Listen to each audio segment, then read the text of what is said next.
రైతులకు ఎలాంటి ఇబ్బంది కలగకుండా వారం రోజుల్లో జిల్లాలోని ధాన్యం కొనుగోలు కేంద్రాలు మిల్లుల్లో ఉన్న ధాన్యం అంతటిని ప్రభుత్వం కొనుగోలు చేస్తుందని రాష్ట్ర రోడ్లు భవనాలు సినిమాటోగ్రఫీ శాఖల మంత్రి కోమటిరెడ్డి వెంకటరెడ్డి తెలిపారు. ధాన్యం సేకరణపై మంత్రి రైస్ మిల్లర్లు, పౌర సరఫరాలు, వ్యవసాయ, మార్కెటింగ్ తదితర శాఖల అధికారులతో సమీక్ష నిర్వహించారు. ధాన్యం సేకరణపై బుధవారం ఆయన నల్గొండ కలెక్టర్ కార్యాలయంలో రైస్ మిల్లర్లు, పౌర సరఫరాలు, వ్యవసాయ, మార్కెటింగ్ తదితర శాఖల అధికారులతో సమీక్ష నిర్వహించారు. మిల్లర్లు ప్రతిరోజు మిల్లులకు వచ్చిన ధాన్యాన్ని వచ్చినట్లు కొనుగోలు చేయాలని, మిల్లర్లకు ప్రభుత్వం తరపున అవసరమైన పూర్తి సహాయ సహకారాలు ఇస్తామని తెలిపారు. రైతులు ఇబ్బందులు పడకుండా పూర్తిగా సహాయ సహకారాలు అందించి రైతుల ధాన్యాన్ని కొనుగోలు చేయాలన్నారు. ఇతర రాష్ట్రాలతో పోలిస్తే కేవలం 10% బ్యాంకు గ్యారంటీతో ప్రభుత్వం ధాన్యాన్ని మిల్లులకు, అంతేకాక మిల్లింగ్ ఛార్జీలు పెంచడం వంటి అన్ని రకాల సహాయ సహకారాలను మిల్లర్లకు అందిస్తుందని, అందువల్ల ప్రభుత్వం ఇస్తున్న చేయూతను దృష్టిలో ఉంచుకొని మిల్లర్లు ముందుకు వచ్చి రైతులకు, ప్రభుత్వానికి సహకరించాలని కోరారు. ముందుగా మంత్రి అధికారులతో సమీక్షిస్తూ మిల్లుల వద్ద ధాన్యం ఎక్కువ రోజులు ఉండడానికి గల కారణాలు, వివరాలను తెలుసుకున్నారు. రైతులు అమ్మిన ధాన్యం డేటా ఎంట్రీ ఆలస్యం అవుతుందని తెలుసుకొని ఎప్పటికప్పుడు డేటా ఎంటర్ చేయాలని, ఇప్పటి వరకు కొనుగోలు చేసిన ధాన్యం మొత్తం గురువారం మధ్యాహ్నంలోగా ట్యాబ్ ఎంట్రీ పూర్తి చేయాలని ఆదేశించారు. అలాగే ధాన్యం అమ్మిన రైతులకు చెల్లింపులు సైతం వెంటనే చేయాలని అన్నారు. అవసరమైతే కార్యాలయ పనివేళల తర్వాత సిబ్బంది పనిచేసి డేటా ఎంట్రీ, చెల్లింపులు పూర్తి చేయాల్సిన అవసరం ఉందని అన్నారు. మిర్యాలగూడ డివిజన్లో ఎక్కువగా ధాన్యం వస్తున్నందున అక్కడ వ్యవసాయ శాఖ అధికారులు ప్రత్యేక దృష్టి కేంద్రీకరించాలని ఆదేశించారు. ఇందుకు రైస్ మిల్లర్లు అంగీకరిస్తూ ప్రభుత్వం నిర్దేశించిన మద్దతు ధరకు ధాన్యాన్ని కొనుగోలు చేస్తామని హామీ ఇచ్చారు. మిర్యాలగూడ శాసనసభ్యులు బత్తుల లక్ష్మారెడ్డి మాట్లాడుతూ ధాన్యం సేకరణలో రైతులు ఇబ్బంది పడకుండా మిల్లర్లు, ప్రభుత్వం సమన్వయంతో ముందుకు వెళ్లాలని, మిల్లర్లు పూర్తి స్థాయి సామర్థ్యంతో మిల్లులను నడపడమే కాకుండా ఎప్పుడు వచ్చిన ధాన్యాన్ని అప్పుడే కొనుగోలు చేయాలని, రైతులకు ఇబ్బందులు లేకుండా కాపాడాల్సిన బాధ్యత అందరిపై ఉందని, ఇందుకు పూర్తి సహకారం అందించాలని కోరారు. అంతకుముందు జిల్లా కలెక్టర్ ఇలా త్రిపాఠి పవర్ పాయింట్ ప్రజెంటేషన్ ద్వారా నల్గొండ జిల్లాలో ఈ వానాకాలం ధాన్యం సేకరణలో భాగంగా ధాన్యం కొనుగోలు కేంద్రాల ఏర్పాటు, కొనుగోలు కేంద్రాలకు వచ్చిన ధాన్యం, ఇప్పటి వరకు కొనుగోలు చేసిన ధాన్యం, చెల్లింపులు తదితర వివరాలను తెలియజేశారు. ఇప్పటి వరకు 160 కోట్ల రూపాయల విలువ చేసే ధాన్యాన్ని కొనుగోలు చేయడం జరిగిందని, 4048 మంది రైతులకు 52 కోట్ల రూపాయలు చెల్లింపులు చేశామని, మరో 50 కోట్ల రూపాయలు 2 రోజుల్లో చెల్లించనున్నామని తెలిపారు. వచ్చే వారం ఇంకా ఎక్కువ మొత్తంలో ధాన్యం కొనుగోలు కేంద్రాలకు వచ్చే అవకాశం ఉన్నందున ఐకేపీ, పిఎస్సిఎస్ తదితర సంస్థలు పూర్తి స్థాయిలో సంసిద్ధం కావాలని అన్నారు. వ్యవసాయ శాఖ అధికారులు ధాన్యం కొనుగోలు చేసే కేంద్రాల ఏజెన్సీలు ప్రతిరోజు నాణ్యతా ప్రమాణాలు వచ్చేలా చూడాలన్నారు.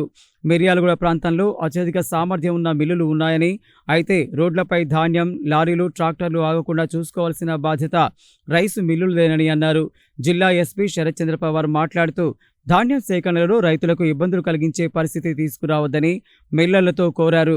ధాన్యం సేకరణలో దళారులు ప్రవేశించకూడదని, ఈ విషయంలో మిల్లర్లు అప్రమత్తంగా ఉండాలని అన్నారు. మిర్యాలగూడ రైస్ మిల్లర్ల సంఘం అధ్యక్షులు శ్రీనివాస్ మాట్లాడుతూ ఇప్పటి వరకు తాము 2,83,000 మెట్రిక్ టన్నుల ధాన్యాన్ని కొనుగోలు చేశామని, రోజుకు 30,000 మెట్రిక్ టన్నుల ధాన్యాన్ని కొంటున్నామని, వర్షం ఎక్కువగా ఉన్నందున తేమ శాతం ఎక్కువగా వస్తుందని, మిల్లుల కెపాసిటీ ఉన్నంత వరకు 100% సామర్థ్యంతో కొంటున్నామని, అయితే మిల్లుల వద్ద ఎక్కువ ధాన్యం నిలిచిపోకుండా వారానికి 1-2 రోజులు హార్వెస్టింగ్ హాలిడే ఇవ్వాలని కోరారు. నాగార్జున సాగర్ శాసనసభ్యులు కుందూరు జై వీరారెడ్డి, అదనపు collector J Srinivas, DSO Venkateswarlu, పౌర సరఫరాల డిఎం హరీష్, జిల్లా వ్యవసాయ శాఖ అధికారి శ్రవణ్, జిల్లా సహకార శాఖ అధికారి పత్యా నాయక్, మార్కెటింగ్ శాఖ అధికారి ఛాయాదేవి, రైస్ మిల్లర్ల అసోసియేషన్ ప్రతినిధులు ఈ సమావేశానికి హాజరయ్యారు.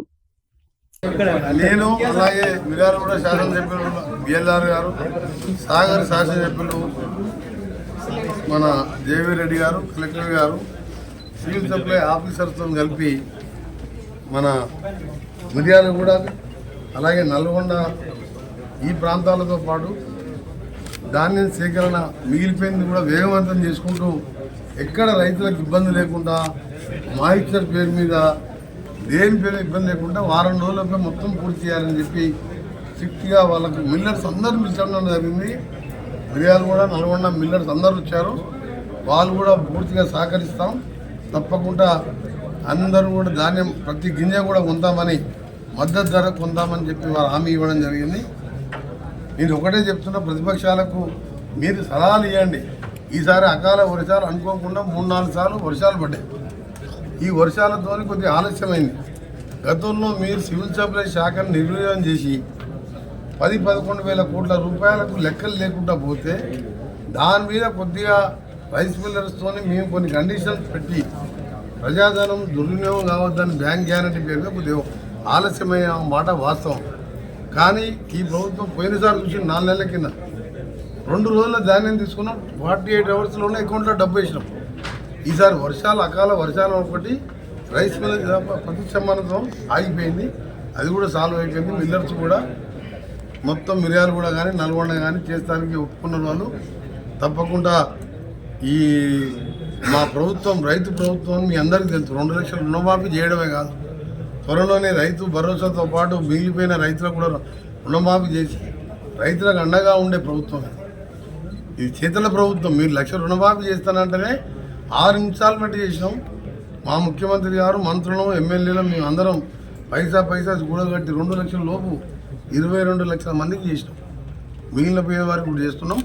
ధాన్యం గురించి కూడా రైతులకు కొద్దిగా ఆలస్యంగా అయింది, అది కూడా రైస్ మిల్లర్స్ దాంతో తప్ప ప్రభుత్వం 30,000 కోట్ల రూపాయలు దాని మీద ప్రత్యేకంగా ఇమ్మడే రిలీజ్ చేసే విధంగా నిధులు కూడా విడుదల రెడీ పెట్టడం జరిగింది.